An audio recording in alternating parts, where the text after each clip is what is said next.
Hello, everyone. So for today, we will be basically covering the British parliamentary format. For those who have no idea who am I, no worries. I will be introducing myself in a bit. But before we start, I just want to say thank you for taking your time. I understand that it probably has been a long week for most of you people. So I guess um, thank you for showing up on a Friday evening when you could have done something else, play Valorant or Fortnite or whatever, Minecraft and so on. I do play games too. So, I mean, debating is also a game at the end of the day, but I'm kind of glad that you decided to spend your time for a different game, I guess.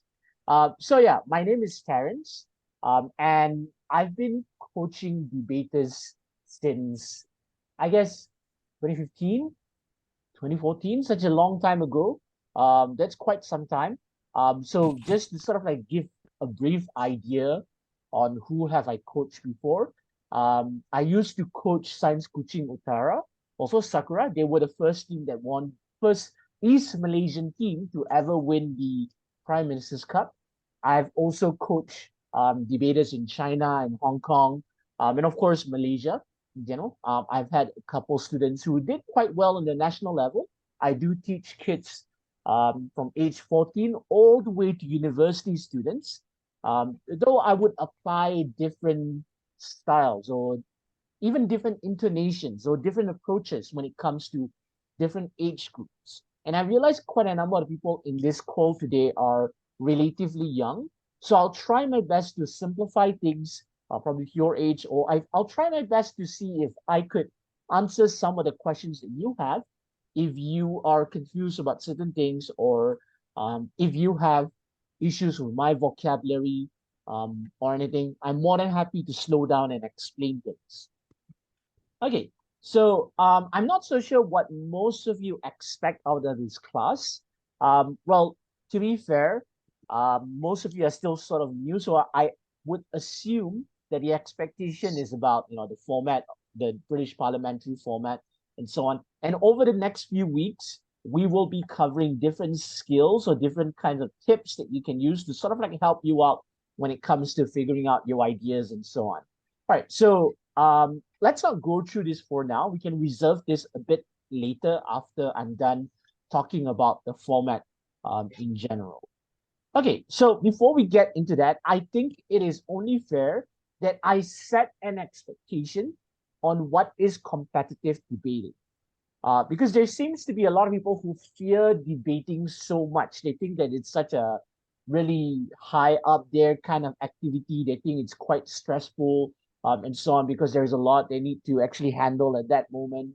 I think that there is some truth to that, but I think debating can also be quite enjoyable if you already enjoy things like any other games out there. It just so happens that debating has the image or the aesthetics of somebody trying to be smart or somebody trying to be articulate in what they have and so on. It's part and parcel of the game, but at the end of the day, debating is just a game.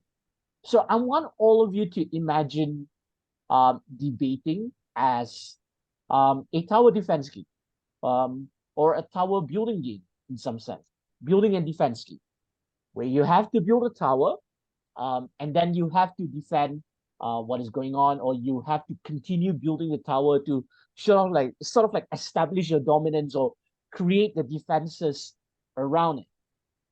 So when you are playing this game of tower defense, um, your job, and of course, as a game, you need to figure out what's your job in the game, the objective in the game. Your job here is to build and defend a tower, right? When you get that tower, you're supposed to find the right materials, figure out the right positions or the right roles for different groups of people to defend that tower that you are building in that process. Or B, if you are the other side or the other team, your job at the end of the day is to take over the other person's tower castle. So there are many ways that you can do it. You could try to figure out the right kind of siege weapons. Um, can you attack them at a certain weather? Um, do you know who is inside the walls? Do you know the materials that were used to build these walls so that you can actually tear them down? Whatever it is. So basically, when you are playing a game or debating, just like any other game, you have different roles. Sometimes you have to build the tower or the castle uh, and defend it. Sometimes you have to take over the castle instead. The same logic also applies to debating, right? But how do we do all of this? How do we actually defend the tower? How do we actually take over the tower? So if you're building the tower, you need the right materials. You can't simply just use random materials that are not suitable for the weather.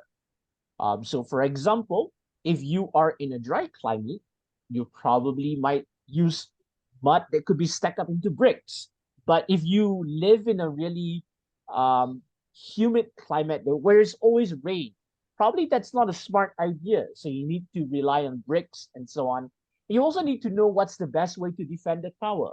You need to figure out, how exactly do you arrange your troops surrounding something, what kind of weapons do you give your people, and so on. So, of course, if you are defending a tower, maybe a catapult is probably not the best thing for you. So you have to figure out, maybe you need to use spikes. You need to use spears and swords and so on, whatever it is.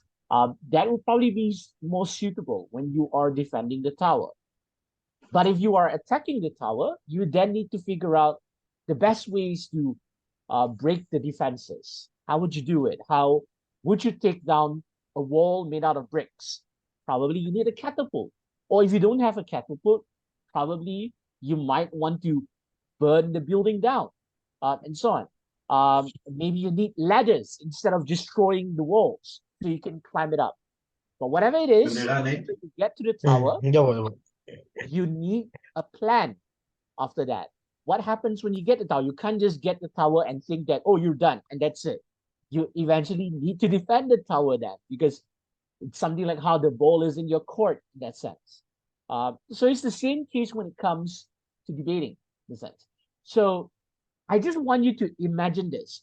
Swap that power for opinions. And when you have opinions, you have to find ways to build that opinion. You can't just state an opinion and say that you're done for the day. Like you can't say that my favorite music is trap or hip hop. You can't just say that. You eventually have to show why do you like it so much, or else someone might say that that music isn't that great, or whatever games you like may not be that great at the end of the day. So you have to defend and show people how to do so. You need to build the materials for it in that sense. So just swap it for opinions. And when it comes to debating, maybe the ideas are a bit more heavy. The ideas are slightly heavier than what conversations that you might already have, but it's no different. Build the tower, defend the tower. So debating at the end of the day is a game about presenting opinions. This is my opinion, and I am defending it. And sometimes when you're on the other side, you have to dismantle the other person's opinion. So somebody might build something. If you are going against it, you are deconstructing it. You are breaking it apart to make sure that you get into the core idea and then control the conversation instead. So when you prepare for these games, you then need the right tools to achieve the objective. And this is where debate training comes in, where I will teach you how to craft arguments. I will teach you how to figure out what kind of rebuttals are the most effective for a certain thing, and so on. Okay, so this is the reason why I love debating, because sometimes learning is kind of uncool. I don't like a lot of textbooks in the world. I'll be honest with you about that. And I would say that I have a tough time concentrating about a lot of things. But when it comes to playing games, all of a sudden I get excited about things. So the way that debating plays out is that it forces me to learn about the world in order for me to play the game. So if there is a debate about, let's say, self-driving cars, I probably need to learn more about self-driving cars. Is it a viable product or not? If there is a debate motion about, let's say, whether, let me think of something, whether we should preserve indigenous languages, I probably need to learn more about why are languages important to people and how indigenous languages are different from other people. That sounds like a lot of information, but if I get to use them in a context where I'm playing in a game, yes, of course it's a game at the end of the day, but I'm learning something throughout the process. So I learn why these ideas exist. I learn how to defend my ideas and so on. So eventually, it is a Trojan horse for me to learn about the world. I learn more about the world, about history and so on, because of debating. If I need to debate about the Middle East, I probably need to learn about the history of the Middle East. Why the borders are like this? Is it because the British carved it up like that? Is it because the French carved up the borders like this and so on? Why schools operate in a certain way?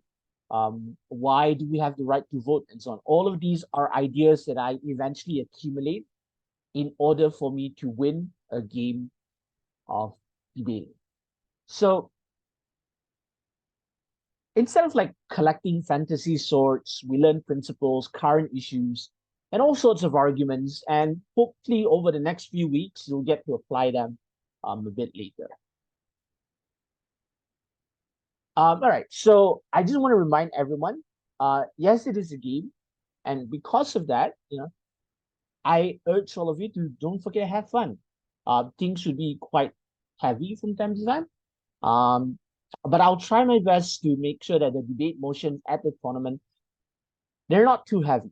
I'll make sure that they're accessible and probably just need to sort of like scratch that part of your brain for a bit. If there is outside of information that is needed, I'll try to minimize it. Or maybe some of the judges would probably, answer some of your queries or definitions about things instead. One is that while it's a competitive activity, I want everyone to don't forget to have fun when it comes to debating. Okay, so let's talk about the British parliamentary format, which is the format that we will be using at SPDC in a few weeks' time. Okay, so I have no idea what is everyone's experience level when it comes to debating, but I am going to take a guess that most of you are already familiar with the 3 versus 3 format, sometimes called the Asian parliamentary format, and sometimes people call it the World Schools format. Of course, there's nuance between the two formats. There are differences between them that might lead to different tactics or expectations and so on. But I'm convinced that most of you have been exposed to it because of tournaments like the SSIDC, the Swinburne Inter-School, and so on. But we're going to do something slightly different. And I think the format that I'm about to show you people is probably one of my favorite formats because there's so much in-depth strategy. It almost feels like playing chess on top of it, on top of debating. All right, so the British parliamentary format, rather than being a 3v3 format, it is a 2 versus 2 versus 2 versus 2, which means there are 4 teams in the game. There are 2 sides, but there are 4 teams. You have the opening government, you have the opening opposition, closing government, and the closing opposition. So, despite the fact that you have a government bench, despite the fact that you have an opposition bench, the 2 teams within the government bench, you are not technically working together, but you are defending similar ideas. The difference is that you have to show why you are better than the other team in that sense. So you have to take a different angle and you have to impress the judge and explain why you have dealt with the debate better or dealt with the angle better. So this is what I mean by, there is a lot of strategic thinking when it comes to the closing half of a debate. Rather than just arguing they're wrong and so on. You don't just have to deal with that. You also have to start going with, I agree with my opening half, but here's how we answered the questions better. Or here's how we are able to deal with the hang-on. We'll talk about that later when it comes to tips for arguments. Most probably I'll talk about that either tomorrow or next week. We'll see how it goes. But let's talk about the format first. Let's do things one by one. Okay, let's not jump the steps. Let's learn about the format first, and then at some other time, then we talk about how do we figure out argumentations. Okay, so like I said before, teams do not work together despite the benches. The government bench has to defend the same position, but the closing half has to take a different approach to debate, a different angle. So for your speeches in the BP format, I'm sorry, could you mute yourself for now? Okay, all right. Normally for this format, the BP format, speeches are 7 minutes, but for the purpose of our sessions and the tournament that we will have after the sessions, they will just be 5-minute questions with POIs in between the first and the fourth. If you have no idea what are POIs, I'll explain them a bit later. But POIs are basically short for points of information. They are basically questions that you can ask while the other person is speaking. But of course, you have to be respectful. You try your best to make sure your questions are only within 15 seconds and the person speaking has the ability to accept or reject offers for POIs. Right? Yes, for the purpose of this tournament, we're not going to go for 7 minutes, mainly because of time restriction and mainly because the degree of unfamiliarity that most of you might have. I understand some of you might be more familiar with the format than those who are new to it. For the university category, I'm open to having it at 7 minutes, but for the schools category, we are just going to limit it for 5 minutes for now. We don't have to go all the way to 7 minutes. We'll worry about 7 minutes when you are a bit more familiar with the format. For now, that's okay. All right, so let's talk about team compositions. So in the opening government, you have the Prime Minister and Deputy Prime Minister. And I'm pretty sure some of you have gone through these positions when you were debating your 3 versus 3 format, although there is a bit of a strategic nuance to it, because as the Prime Minister and Deputy Prime Minister in opening government, you have no idea what your closing government is going to talk about, or you have no idea what closing opposition talk about, and you have no ways to engage them. So what you do, you take POIs from closing opposition, or you might have to predict what closing opposition is going to deal with, and you have to deal with them at the very beginning. So you would have to put in some work when it comes to predicting stuff instead. So if you feel like predicting things, then or if you could predict stuff, then probably you should include that in parts of your speeches. But I'll talk about that later. The same case as the opening opposition. Now, the difference when it comes to the BP format is the closing government and closing opposition, where you have these new roles. Consider them to be DLCs to the game. These are additional roles to what you have in the beginning. So in the member of government and the member of opposition, you are supposed to carry out extensions. And I'll talk about extensions a bit later when it comes to very specific roles. But when it comes to speaking order, we'll start with the Prime Minister, then the Leader of Opposition, then Deputy Prime Minister, Deputy Leader of Opposition, Member of Government, Member of Opposition, Government Whip, and then Opposition Whip. There's a mistake that I made on screen. It's not supposed to be Government Whip. It's the Opposition Whip in the closing opposition. That was my mistake, my fault. But yes, that is the chronological order that we go through today. So prep time would be 15 minutes, but remember you only need to speak for 5 minutes. So while prep time is within 15 minutes, I think it's very possible if you have the basics done. Excuse me, could you mute yourself? Hello, could you mute yourself?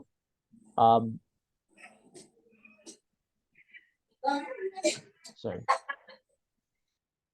Okay.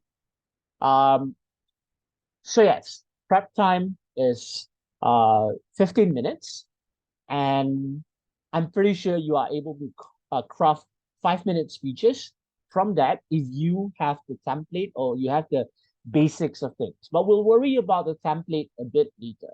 For now, just understand that we have these positions and we'll work on these positions.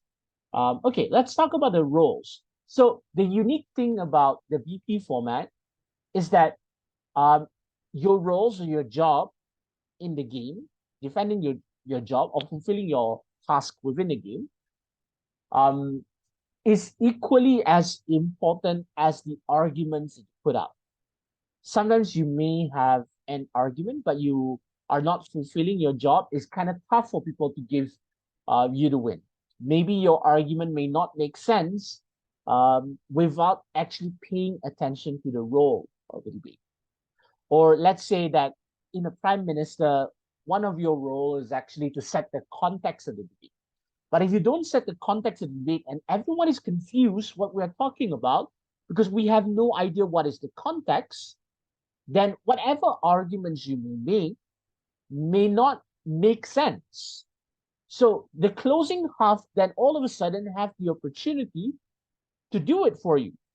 They might set up the context of the debate because you felt your role, your job, and you didn't fulfill your job in that sense. And if you don't complete your job and somebody else does it, they probably have an easier time putting forward their arguments and looking good. And when they can look good for doing your job, then there is a possibility that people might give their team the win. And we want to avoid that. So anyway, let's talk about the roles of different speakers for this format. All right. So what is the job of the prime minister? The first guy up here, the first guy to speak, or the first person to speak, keep a gender neutral term. So the role of the prime minister is to set the context of the debate. So what I mean by context is basically any information that is needed for the rest of us who are listening to you speaking to understand what are you defending. So we may get a motion, we may get a debate topic or a debate motion, but it does not mean that I would immediately understand what you are defending. So for example, if there is a debate motion about this house believes that um, detention shouldn't be used as a form of punishment in schools, and probably you need to talk about the context surrounding detentions first. Like, why does it exist in the first place? Why do we do it? What exactly is detention? So the context surrounding it will be quite helpful for the rest of us. Like, I may have an idea on what is detention, but you might be imagining it in a slightly different way. So you might want to clarify it for the rest of us. So this is where you put in the context, you can put in the problem statements, you can put in mechanisms if needed. Not all motions require mechanisms, but some do, and it will be quite helpful. But I would encourage anyone to run mechanisms if the motion says this house would, because you are carrying out something. You are supposed to do something, and then you carry out mechanisms. All right. So mechanisms are basically how do you want to carry out something. So for example, if there is a motion like this house would ban cars, let's say that's the motion, or this house would ban cars in city centers. So a mechanism will probably be how you're going to implement it. We're going to give like a 2-year period for this to adjust. That's part of your mechanism. Or we are also going to invest in public transport to make sure that within 2 years, people don't need to rely on cars anymore, but instead they could reliably use public transport to get to work, to do their day-to-day activities, and to carry on with their lives, and not rely on their ability to buy a car instead, or to clog up traffic in a city in comparison. So that is an example of a mechanism, how you carry out something. And it's good for you to do that because it makes it easy for listeners to understand where you're coming from and imagine things with you. So if you are not able to carry out that mechanism, then it's harder for people to imagine with you. But again, not all motions need mechanisms. Sometimes a motion is about, I'll go through all of them one by one. I'll explain them. All right. So sometimes there are motions that require you to just defend an idea. For example, somebody might say that this house prefers a world where most of us don't feel intense emotions. Then in that scenario, you probably don't really need a mechanism, but you just need to explain what do you mean by intense emotions. And in that situation, you are just defending an idea rather than defending how you want to carry it out. Okay, so again, it depends on how the debate plays out. There is no hard and fast rule for this. All right, so somebody in the chat actually asked, what are perimeters? So perimeters are basically where do you think the debate is most likely to happen? Or where is this debate going to? So for example, in a debate about, let's say, this house believes that detention is a bad form of punishment, then probably we are talking about schools. And you might want to focus the debate onto schools.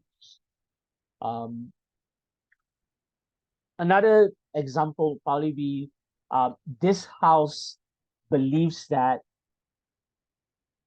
the developing world should discourage their citizens to move to mega cities. So mega cities are basically cities with more than 10 million people. So you're saying that these developing nations should try their best to make sure that people don't just move to that one single city. So in Thailand, you have Bangkok. Bangkok is a mega city, quite huge. I think it's larger than Kuala Lumpur, pretty huge. You don't want the students so you don't want your citizens to eventually all move to Bangkok, which is a problem in Thailand. So a perimeter would probably say that this debate is most likely to happen in countries like Thailand or countries like Malaysia, countries like the Philippines. This debate is probably not about the United States. Because we are already talking about developing countries, let's talk about which developing countries might have this problem. We're definitely not going to talk about Brunei because Brunei is just like a tiny chunk of Borneo. Sorry if there are other Bruneians out there. It is a tiny part of Borneo. But the point is that you are setting the debate onto what is logical and fair for us to have this debate. And sometimes people would put like really unfair perimeters. They would say that, oh, this debate happens on a certain corner in a kampong in the 1800s.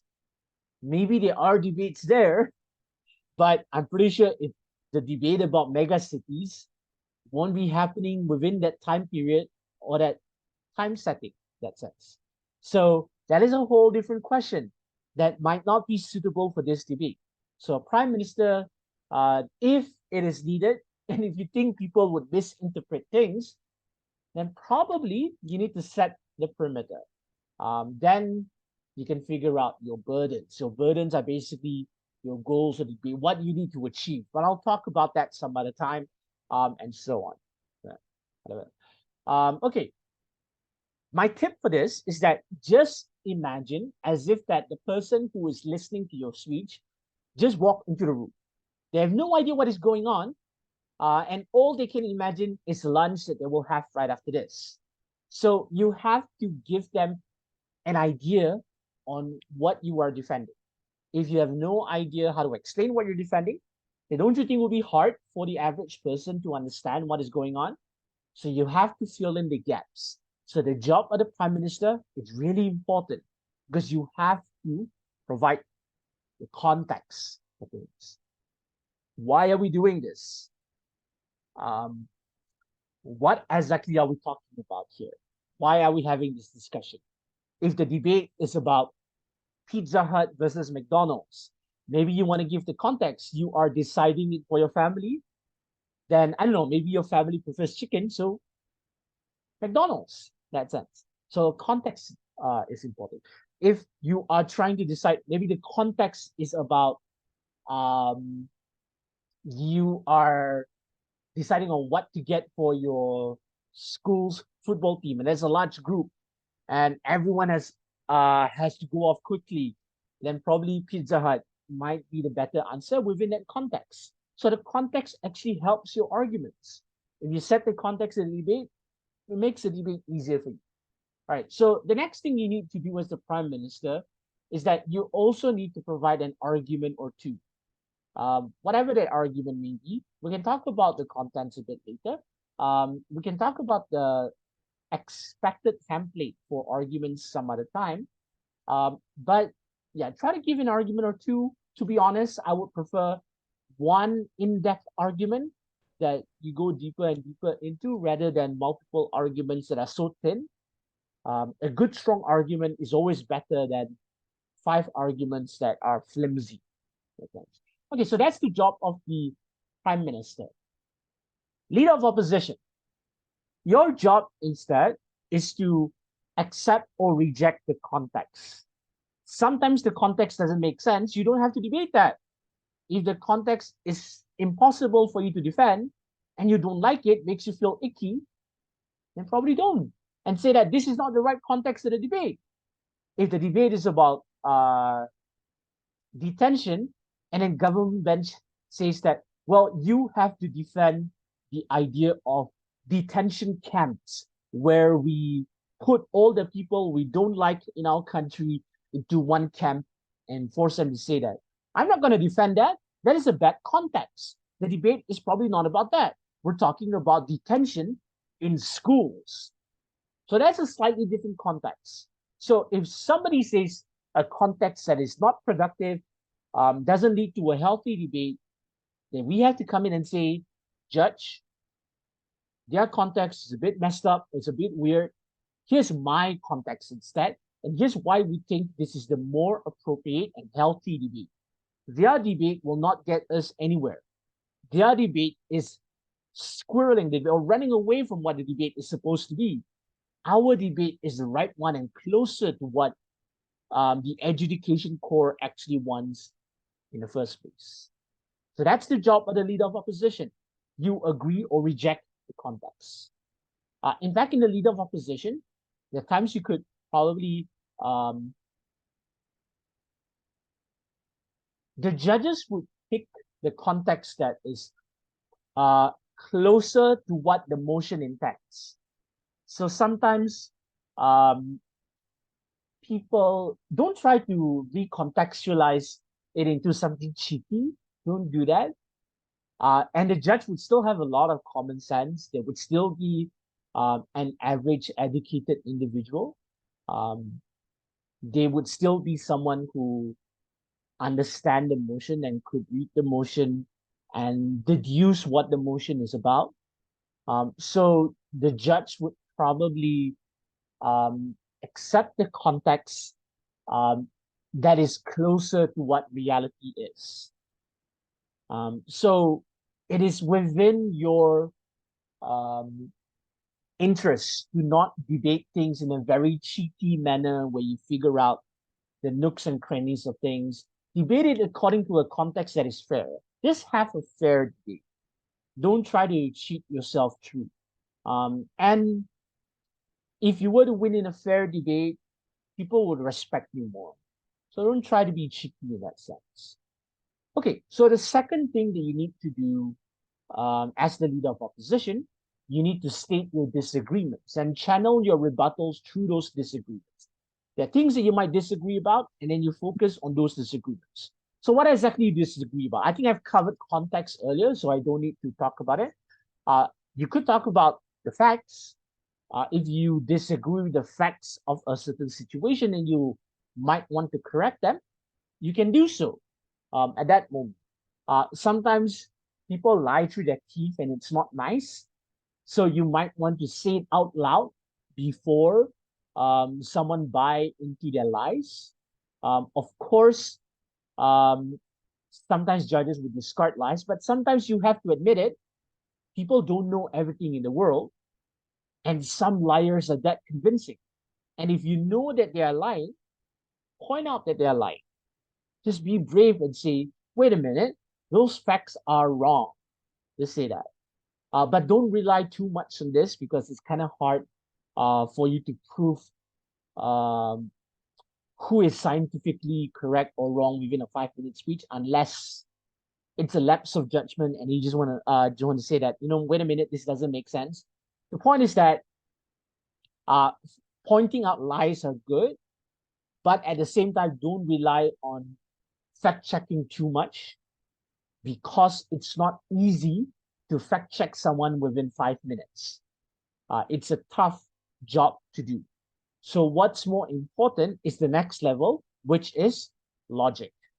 So if you think the logic behind someone's argument is a bit wishy-washy, a bit weird, you can try to dismantle their logic. So let's say, for example, somebody might say that detentions are bad because detentions take away their time to watch their favorite anime. So it's a bit, the logic sort of like works and so on. But in opposition, you might say that, yeah, but the whole point of punishing students so that they learn. If you don't punish them, sure, any other ways, and you want to take away their personal time, put them to good use to do something else that is more important during detention. If you don't do that, then they don't learn from their mistakes. If we hold them back in school and say that you cannot go back now, you are stuck in detention, then you can force those kids to probably do homework. May not be the nicest thing for you to do, and they might hate their teacher, but they put in good time for it, and they actually get punished throughout the process, which is what their pro anime argument didn't actually work through because the logic doesn't make sense that we are supposed to punish them so that they learn something, not because we shouldn't punish them because it take away their time to enjoy whatever TV shows that they want to watch and so on. But also at the same time, I think that sort of like covers the part about impacts and significance. So impacts and significance are when you agree with someone's logic, but you don't think it makes much of an impact. Like, let's go back to that. This kid wants to go home and watch anime and something. Yeah, I agree with the logic that some kids would rather be at home and they would somehow behave if they can go home and actually watch stuff. But we don't think that is impactful. We want them to learn from their mistakes. We want them to learn that, bullying their friends at school is probably not a good thing.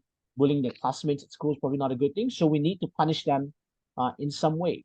We need them to eventually learn from this process, and then this would lead to them becoming better people.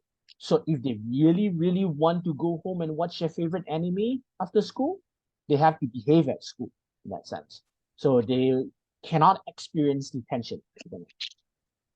Another layer is for you to disagree with their mechanisms, how they carry out something whatsoever. But let's not worry too much about that for now.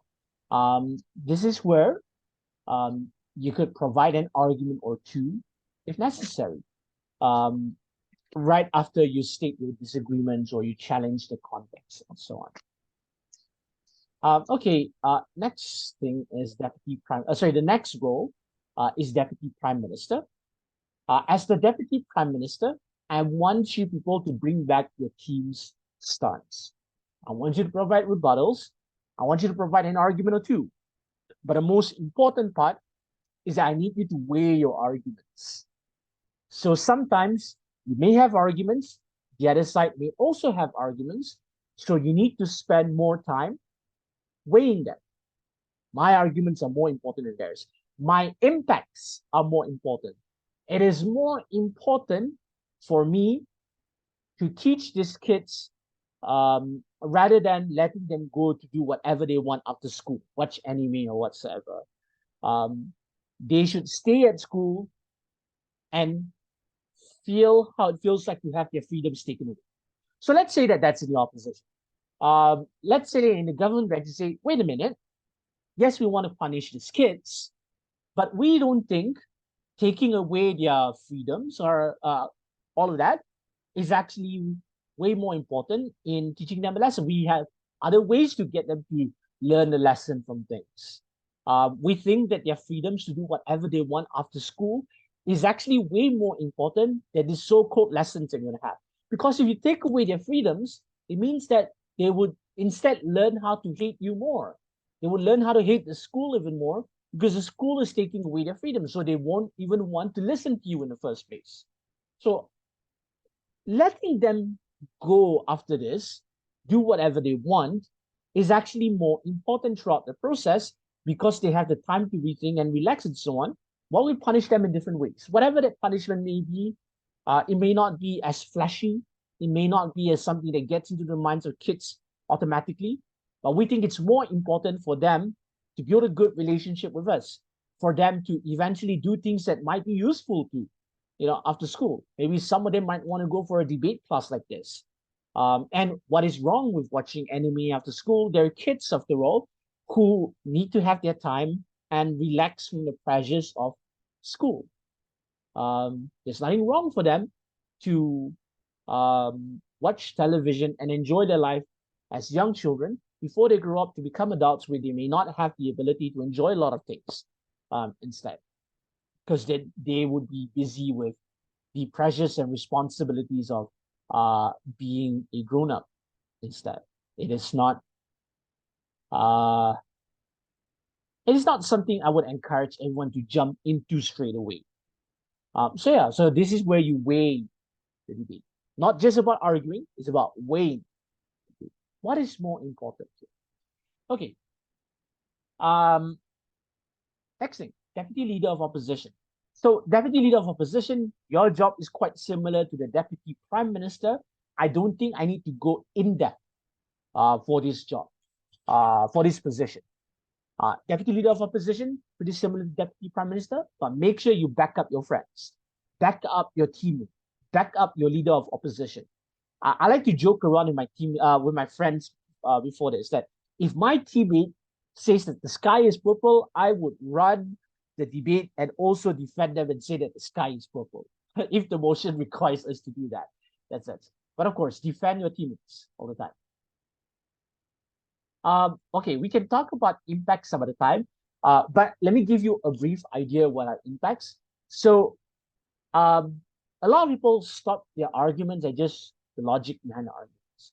So, impacts are basically what happens when your argument goes through. So, for example, if I were to say that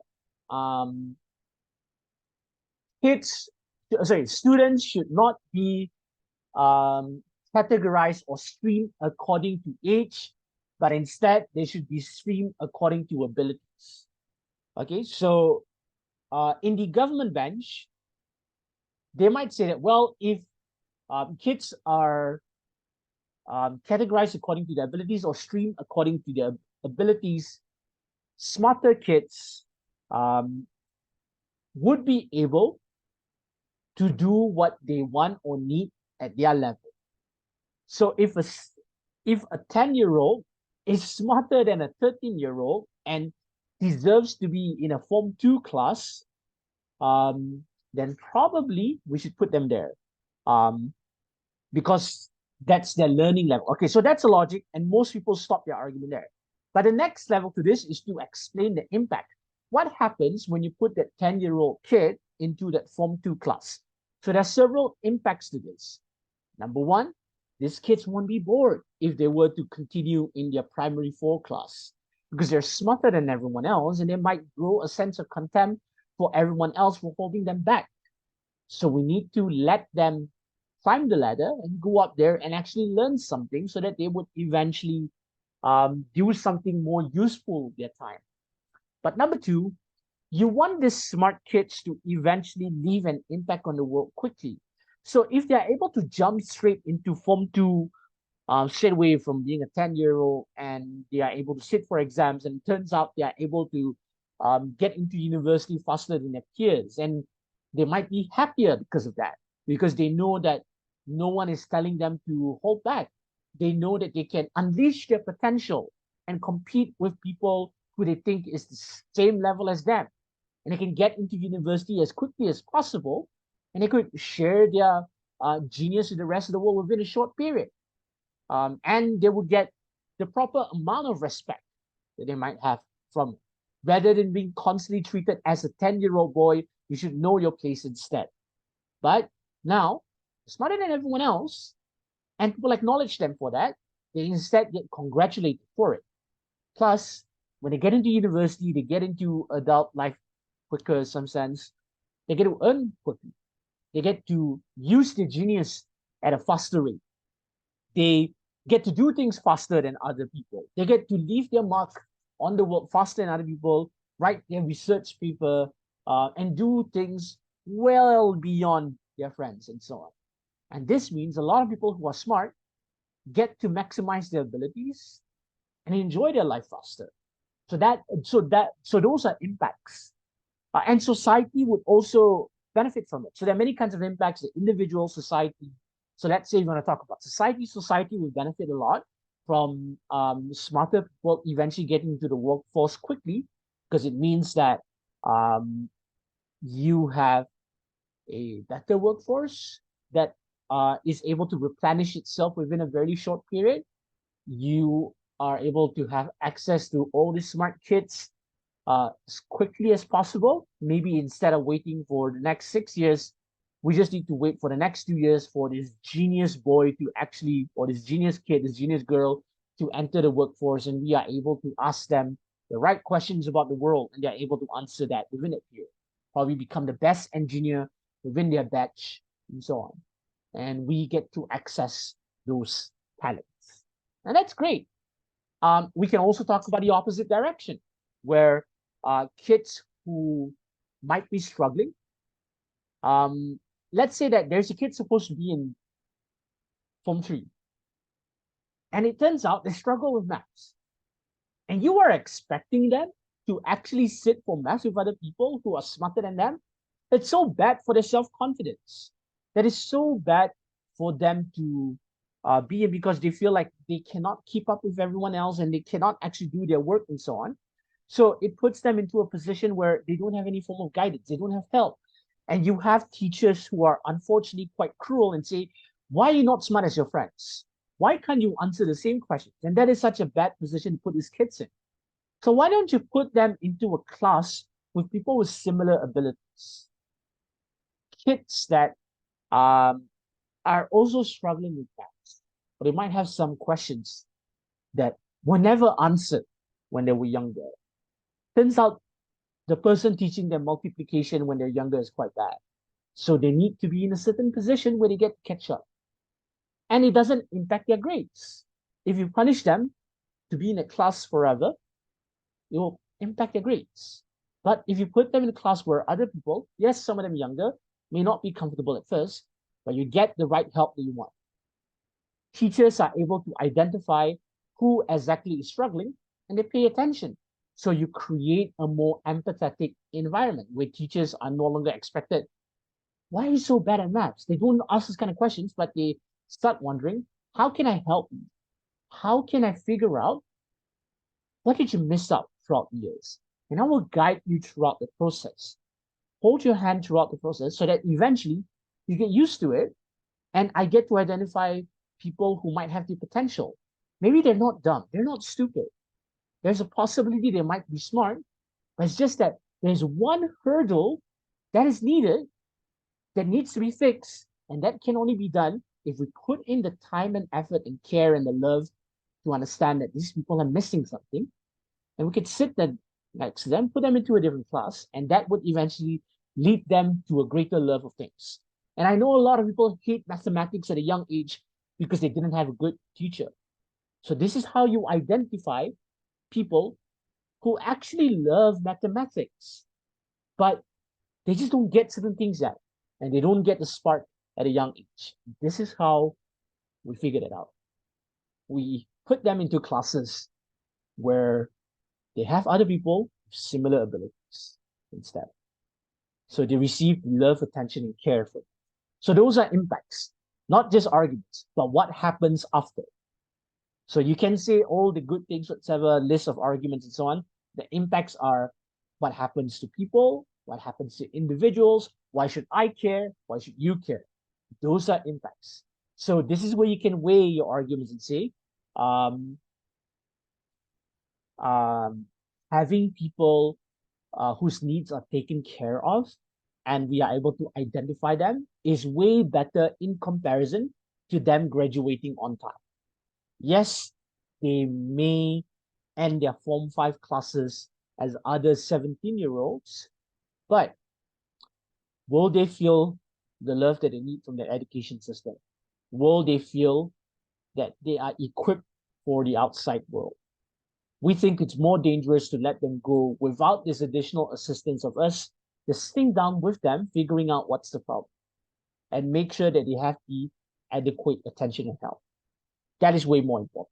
So that is an example of weight. You weigh the debate to make sure that one is heavier over the other. So those are examples of impacts. Okay, hopefully that is helpful. All right, so let's talk about this new specific role for BP that some of you might not be familiar with. So this is where I think the game becomes more like chess instead, because you have to think about strategy in comparison. So as the member of government in the closing half, you have to recap the opening half, where the opening half of the debate may have done like certain arguments, whatever, nice of it and so on, nice arguments and so on. You need to summarize them and simplify what they say. And if your opening half is quite good, you then need to sort of like downplay what they have. Or if you think your opening opposition, oh, quite tough.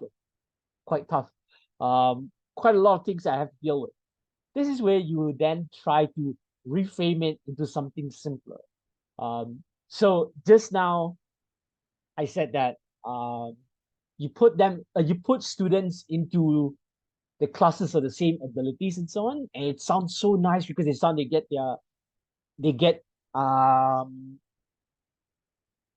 care and attention whatsoever. So this is where you need to come in and say, to you it may sound like as if they're getting care and attention, but technically you are separating them from their friends.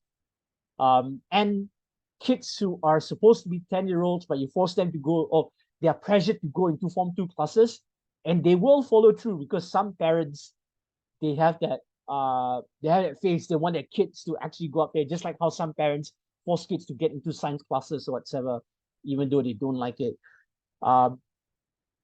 They will feel pressured into that. So what happens is that you are taking away them from their friends. Education is not just about what's on paper. Education is also about making sure that these kids are sociable, making sure these kids have friends when they leave school, that they actually create memories. And do you think it is easy for a 10-year-old to be friends with a 15-year-old? It is possible, but not everyone can do that. I'm pretty sure I was scared to talk to a 15-year-old when I was a kid. I was not the exception. I found it so hard to do those kind of things. And so on. I'll talk about that one by one. Okay. Okay. So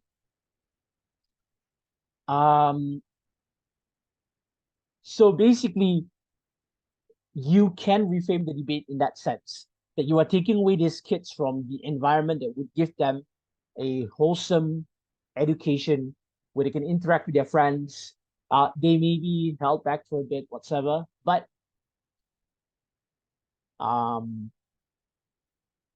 having friendship, having these core memories is crucial to a child's development along those lines. Okay, but anyway, as the member of government, it's the closing half of the debate, you are expected to provide extensions. And I'll talk about extensions for a bit. But before that, somebody in the chat actually asked a question. Though I thought I explained this earlier, my fault if you didn't get that automatically. But yes, they were asking what is the opening half of the debate. So the opening half of the debate is the opening government and the opening opposition. Let's go back to this now. So remember that this is a 2v2 debate. There are 4 teams in the room. And then you have an opening half. So this is an opening government. Right here, opening government, part of the opening half. and with the Prime Minister and Deputy Prime Minister. And to the right, you have the opening opposition, leader of opposition and deputy leader of opposition. So these four people here, these two teams up here, they are the opening half, first half of the debate. Okay, it's not like opening half, closing half in the football sense, but more like opening half, the first half of the debate. That is the opening half. Anyway, let's move to the member of government. Hopefully that answers your question. I'm not so sure who asked that earlier. So yeah, so in the member of government, you need to provide an extension. So what exactly is an extension? So an extension is a unique contribution to the debate. So whatever the debate may be, you have to provide something new in the closing half. So you might want to say that, yeah, I understand where Prime Minister and Deputy Prime Minister is coming from, but for me, in the closing half, we have a whole different angle that we think that does a better job than opening half, whatever it may be, whatever the new angle may be. So you have to figure out the sequel in that sense. You have to figure out what happens after. Yes, there will be good teams who takes a lot of arguments, but you can always angle things. So there are two ways that you could do this. You could do it horizontal and vertical. By horizontal, I mean that you could figure out all those different arguments and so on. By vertical, I mean that by including more analysis, more examples, more unique context that is necessary for us to understand the opening half. But you have to explain why your team is better than the opening half also. So it's not good enough for you to say, oh, these are my 5 arguments to show why opposition is wrong.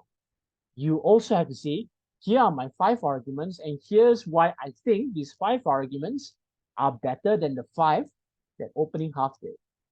Oh, here's this one extension, this one and single extension that we think is the most important that the opening half forgot. They forgot to say this. They didn't say this. They ignored it, or they didn't think of it. And we are the first team, the first group of people to think of this impact. And here's our impact. This is why we win the debate. So you have to demonstrate why you are better than the opening half. A good example of this, I like to use this example is when, let's say you have KFC and McDonald's, right? Technically, both of them are in the fast food industry, so they cannot say fast food is bad. They're selling the same things as other people. They cannot suddenly say that, oh, fried chicken is bad. Both of them are selling fried chicken and burgers. So they can't say that. Oh, you know what they can do? They can say that, oh, we have a really cool burger that I think all of you would enjoy. That I think is quite fulfilling instead. Oh, KFC is not selling beef burgers. We are selling beef burgers instead. And I'm pretty sure all of you love beef burgers. And we are better than them. Come eat our beef burgers because our beef burgers and patties are juicy and fulfill it. You're bored of eating chicken, right? We have beef instead. So that is how I imagine extensions. Like it's the same industry. They're selling fast food, but we're different. We're better than that. That sense. So let's take the same debate just now about putting people into streaming people into their abilities instead of each. So in the closing half, we say that, okay, opening half want to talk about the care and attention that people may have because they get the right attention when they are placed according to their abilities. We want to talk about a different angle. And our angle is that school is already hard. And we want these people to graduate with the best results. So why make their lives harder? We want an easier time for more people. If some people graduate school 2 to 3 years later than everyone else, but they do it well, we think that there's no harm to it because it means that their school experience isn't as pressuring. We want them to actually have a good experience school because it's good experience, not just make smart students, but they make people more sociable. You don't want to have a situation where there's so much pent up anger, um, frustration, and intense competition that becomes too toxic. These are not fun people to work with. These are not people that you want to talk to in the future. You don't want to hang out with them, but you know who the rest of the world needs? People who are not pressured by all of these environments and they take their time, but they're still good at their job because they're given the space to do so. And we think that it's quite crucial that people are given the time and space to relax in those moments. That they might not want to be pressured to be better than everyone else and they get crazy. You know, you have kids that go to tuition until 11, 12 o'clock at night. Not everyone want to experience that just to meet the basic requirements of things and so on. Some of us and some kids, we just like to do enough. That's good enough. It might hold them back, but what's the harm in that? Not everyone gets into university straight away. A lot of people take their time to figure out life, and honestly, a lot of people find better degrees through that because they actually took the time to figure out what do they want to do. They are able to rationalize things rather than jumping straight after SPM into um, whatever course. It's a tough thing, and that's why we already see the logic applied in a lot of things. Like you don't automatically choose your majors after doing your STPM, your A levels, and so on. You don't do that. You let people take the time. But why don't we extend that into school? And those who feel like they cannot catch up with things, give them the time to do. Give them the time to relax and be more sociable. People that you want to hang out with. A society that's fair enough. So that's an extension. Um, not a perfect extension, but it is a form of extension you could use. So you might want to explain why that is better than the opening half also. You could say that it's better than the opening half because opening half just wants to talk about attention and care for the specific individual. But at the end of the day, it's still about that person's output. We think that output doesn't matter. We just want these people to have a good time. And that creates a better society. A society that's a bit more relaxed rather than being super tense about things instead. So yeah, so that's another angle that we could have in comparison. Okay, so the job of the member of opposition is quite similar to it, but of course it's a mirror match the other side instead. Then you have the government whip. I think some of you are experienced of this already when it comes to the government whip. There are no new arguments at whip. Like I said on screen here, it's already too late. Anyway, it's not just about the rules. It's also good for you strategy-wise to not bring in new arguments because there's so much information. And if there's so much information and the judge has to figure out why one is better than the other, it clogs up their brain. And judges don't like the idea of being too tired from thinking too much. So you want to make their job easier. So you know what's better to do? It's for you to complete the arguments and win what is already on the table. So if there are arguments that need rebutting, you rebut that. So don't bring in new arguments whatsoever. It's not a hard and fast rule, but also at the same time, it makes logical sense to not bring new arguments at it. Don't add new stuff. The debate will be too bloated. So relax. Don't bring in too much information. But here's what you could do. Rebut your member of opposition's extension, identify 3 or 4 key issues, maybe figure out the core questions of the debate, and then explain why your bench won the debate. You could also explain why your team's contribution is more significant in winning the debate, thus better than the opening half. The same case as in opposition with the same situation here. Don't try to bring in new information. It's tiring, it's bloated, and so on. Okay. All right, so these are the positions or the roles that you need to experience in a BPDB. Okay, So that's a lot of information. Let's take a break. Let's take a 10-minute break, and we'll start at 7:30-ish for our next part of the lesson. All right, so I'm gonna stop sharing. Sorry, I'm gonna stop the recording now. So go take a break. We'll start at 7:30, and right after this, we'll continue. For those who have not taken, attendance, I'll drop a link to the attendance in the chat.